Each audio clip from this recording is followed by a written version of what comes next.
Okay, caller, without Harry, the royals are lacking. Harry was always the star. I don't blame him for walking away to protect his wife and son. The royal family do a lot of complaining and explaining through royal reporters. Harry's book was their right to reply. Okay, so let's listen. 2 minutes and 45 seconds. Very much for your call. Ruth from Lincolnshire, do you think that the pair would be... I mean, I'm saying the pair, the story is just that Harry will come back. Apparently Meghan has no interest in relocating or coming back, probably even a little bit of time. But this is for Harry. Do you think that they could bring a sort of freshness to the royal family, bring that sort of, that life, the joie de vivre that they seem to bring back initially? Yeah, I'm going to say, yeah, I'd just like to say hello to you and, of course, the panel. Let's face it, since they've left, the royal family are lacking something. I don't mean to be discourteous to their replacements, but they are lacking something. Now we've got illness. Yes. And I don't really want that group of people representing me because they don't represent me. Would you feel that Harry would be more of a representation of you? Yeah, absolutely. Yeah, absolutely. He's just so relatable, you know, in a way that none of the others are. Do you think that he might be, because it would appear that the younger generation are less interested in the royals than the older generation, and in order for survival they really need that young vote. I do wonder whether somebody like Harry could help them with that. Yeah, I've got 3 children from late 20s to early 30s, and when I talk to them about the royal family, they don't get it. They really don't get it. And you know, I've told them how much money they cost us every year, and they just don't get why we're throwing millions at them. And to me, Harry was always the star, and I don't blame him for walking away. He walked away because he was protecting his wife and his son. What about all the things that he said? Like, there was unconscious racism, there was... unconscious bias, yeah. Unconscious bias. There was physical fights between him and his brother, how unaccommodating they were with Meghan. Do you think that's the sort of stuff he should be airing? Well, I think he has aired it. You know, I think that's what the book and the documentary was about. You know, we say the royal family never complain, never explain. Well, that's why they've got royal correspondence. There's a lot of complaining and there's a lot of explaining. And I think Harry and Meghan walked away, and what they've done was their right to reply. All right, Ruth. Thank you very much for your call. Hazel from Hertfordshire. The thing with Harry, the reason he's relatable to, or at least the people see Harry as relatable, is because Harry cares. Harry listens and he cares. And the other thing as well, when Harry, the term with the unconscious bias and this type of thing, Harry even said, even himself, he thinks, you know, now that he is with Meghan, his eyes are open. Maybe there were some of the things that his family are displaying. Maybe he was some part of that too. I know many of the derangers keep on bringing up the, the Nazi uniform and all of that, even though it was the sister-in-law and the brother who encouraged him to wear it. But in terms of interacting and conscious bias and all of that, unconscious bias, this type of thing, maybe he was displaying this type of things, but being with Meghan, it opens his eyes. And the other thing that is good with Harry, he is open to listen and learn and improve on himself. The others, they think they're perfect. There's no changing, there's no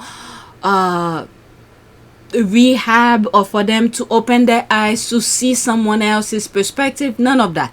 They're perfect, they know it all, so there's nothing wrong with them. So that's the difference between them and Harry. All right, so let's get to the next one. Okay, caller, I love Prince Harry to come back, make him king. Oh my God, get rid of William, he's a pain in the butt, and get rid of Charles. No one respects Charles.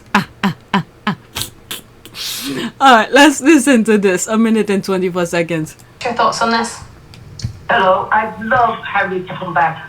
I would love it. Can you imagine what a great king he would make? Oh, so you would even make him king? Henry the Ninth, but I'd hope he'd be King Harry. That's what I'd love. I'd love King Harry. What, and to skip William? Oh, God, What would be the skip him. reason Get rid of William? Wow.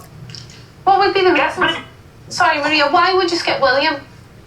get rid of William. He's a pain in the butt. And get rid of Charles. Because nobody respects him. But bring Harry back. I think there are people that Brilliant. respect King Brilliant. Marie, but you're going to have to have a really good reason to skip that lineage, skip William and go straight to Harry. And what would your really good reason be? The necklace and the dog bowl scenario, or no? The others would have to resign. Just tell them to pack up their bags and I leave. personally think William is entitled, stuffed shirt. I don't think he wants the job, actually, either. Okay, just because you don't like their personality doesn't It's not a mean question you of can skip personality. It's them. the Why do you think attitude. that? Why do you think he doesn't like the job? What I agree with this lady, the lady in pink, the blonde hair lady. I don't think William wants the job. What he sees, okay?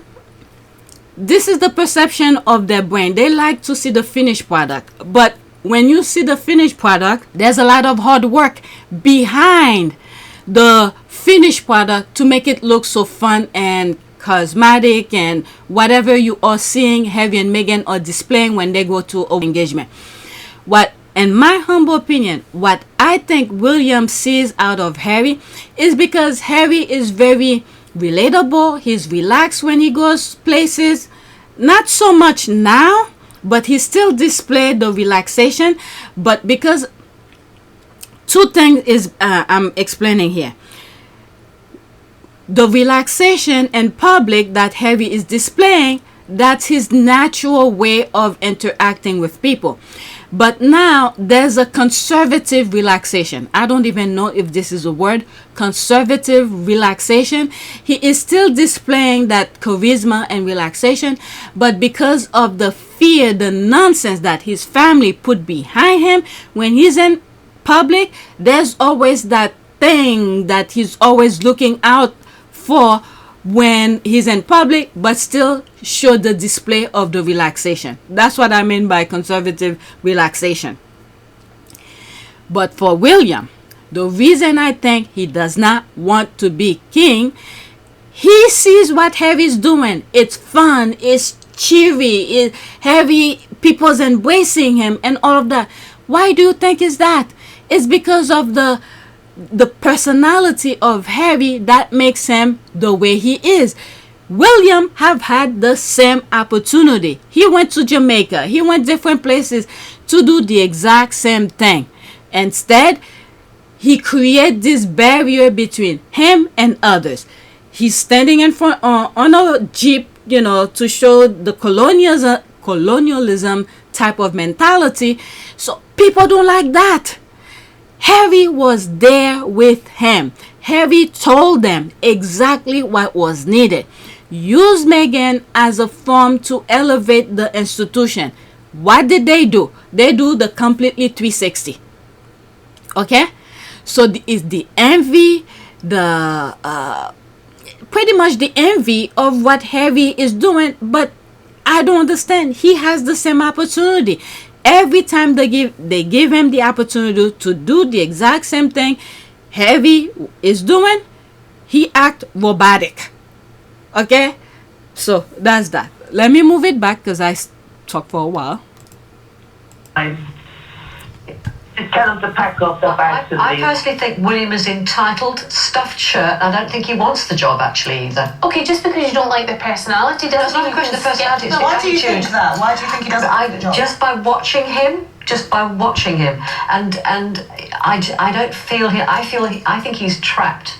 I think he's trapped. He doesn't want it, and he, he's that's his heritage. I don't think he wants it. William is trapped. Interesting. Harry said that too. And also, let's not forget with the trap aspect of things. The father set William up. The father, in my humble opinion, set Williams up. I remember I have this, I was searching for something. I was doing a video and then searching for something to back up some of the things that I was saying.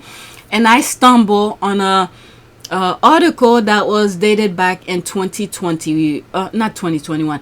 Is it 2011 or something like that? He was a teen. And that article, it's Charles taking William to those parties, the Murdoch's parties, the tabloid parties and all of that, starting training him. At first, I didn't get it.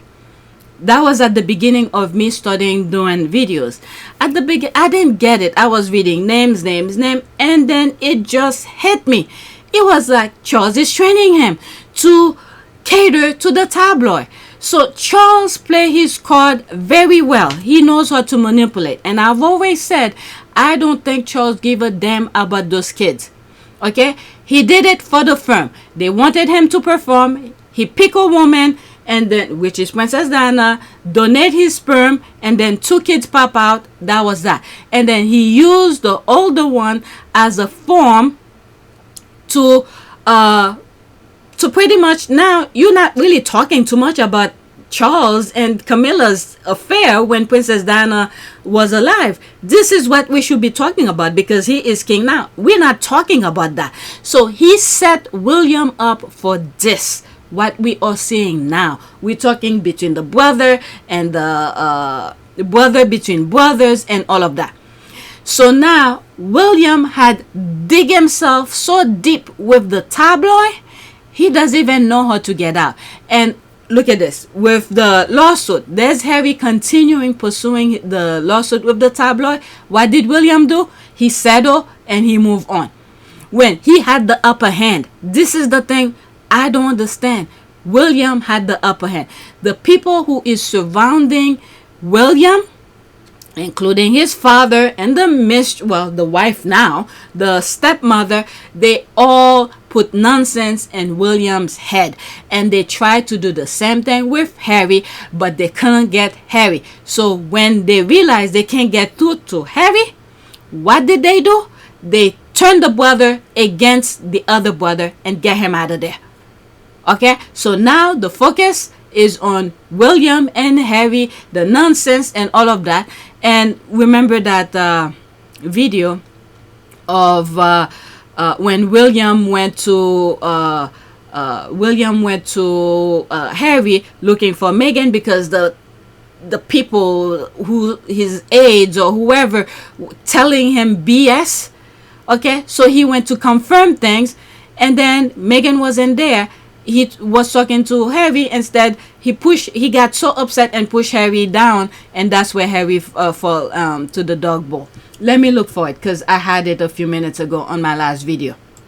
This is the video here from 60 Minutes. This is Harry's gonna explain how William went to him because of nonsense his aides were telling him. All right, let's go into it. Listen. Became physical. It was a build-up of frustration, I think, on his part. It was at a time where he was being told certain things by people within his office. There it is. That part. People within his office was telling him BS, putting nonsense in his head, and now to create stories. William don't get it. William do not get it. The people, like I said, since the Queen's father died, those people inch themselves into the institution to create stories, to narrate the stories. So they're putting nonsense in William's head, and William take it as face value. He doesn't listen to his brother. He doesn't trust his brother. So they create this nonsense. Who knows? They probably told him that Harry wants his place or something like that. I don't know. I'm just saying, when Harry doesn't even care, he was just there to help them. Harry was willing to leave. I think William just gave him a favor by pushing him out. But they put nonsense in Harry's head and William's head to go create nonsense, and he buys them, and he doesn't trust his own brother. Harry was the only person in that institution who had William's back. But hey, the people who works around William, knew that, and then they wanted Harry out of there. Harry was the only smart person. All right, so let me move it back. He was being told certain things by people within his office, and at the same time he was consuming a lot of the tabloid press, a lot of the stories. And he had a few issues which were based not on reality. I could understand William wants to make sure whatever he's reading is correct. That's fine. That is understandable. Even me, when I read some of the tabloid, I'm like, I don't trust this thing. So it's good to go to the source and find out if it's true or not. But if the person, your own brother, with his own mouth, telling you his side of the story, and you get angry, I don't know. But anyway, I could understand William going to Harry or Meghan and ask for the truth. All right, so there's that. And I'm glad Meghan wasn't there when William went to talk to Harry when that incident happened, because I think Meghan would have put him in his place as well. All right, so let's listen.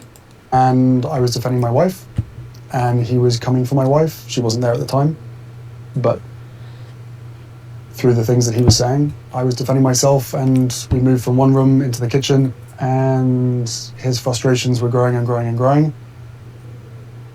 He was shouting at me, I was shouting back at him. It wasn't nice, it wasn't pleasant at all. And he snapped, and he pushed me to the floor. He knocked you over. He knocked me over.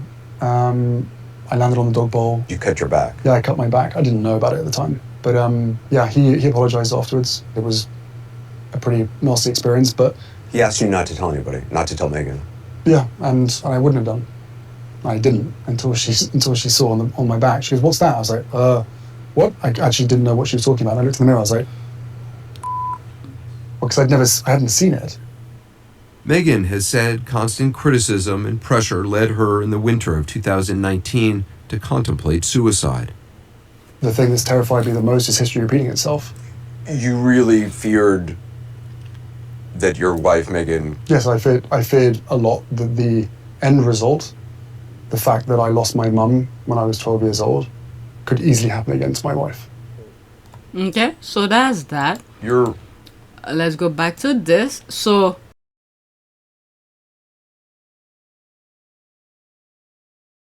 yeah, William was or is probably still consuming the tabloid nonsense.